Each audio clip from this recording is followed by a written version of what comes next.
Hello everyone, this is Manna from Heaven. Today's topic, unanswered prayers. We've often heard it said that there's 3 ways God does answer prayer. 1, yes.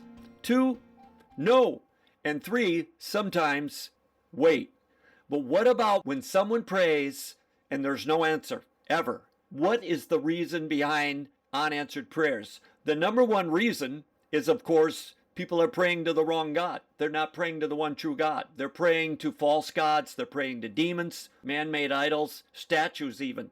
Some are even praying openly to Satan, to your prayers. The second reason is found in James chapter 4, verse 3. You ask and you do not receive because you ask amiss, that you may spend it on your lust. These are covetous prayers. Prayers just basically for the flesh. Okay, God will not honor those fleshly prayers. Number 3, in Psalm 66:18, it says, if I regard iniquity in my heart, the Lord will not hear. If we have sin in our lives, unconfessed sin, God's not going to honor any of our prayers.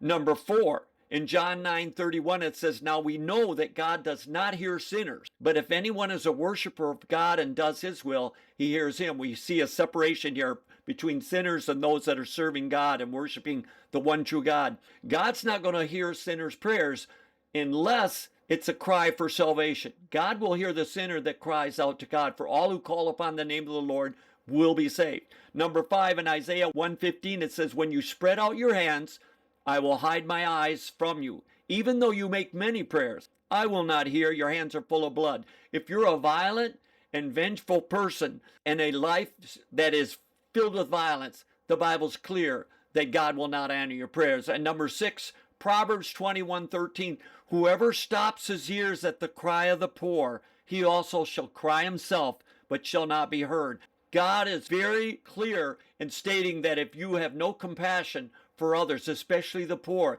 then God is not going to hear your prayers when you cry out to him. God is going to honor those who show compassion and mercy to those least among us. And number 7, in James chapter 1, verses 6 through 7, it says, but let him ask in faith, talking about when you pray, doubting nothing. For he who doubts is like a wave of the sea driven by the wind and tossed. For do not let that person think that he shall receive anything from the Lord. Amen. So God is saying when you pray, don't give place to doubting. Don't go back and forth in your mind. Just settle in your mind and give it to God in faith. I hope you were blessed by this message, and I want to close by saying Shalom Aleichem. God's peace be with you. Goodbye.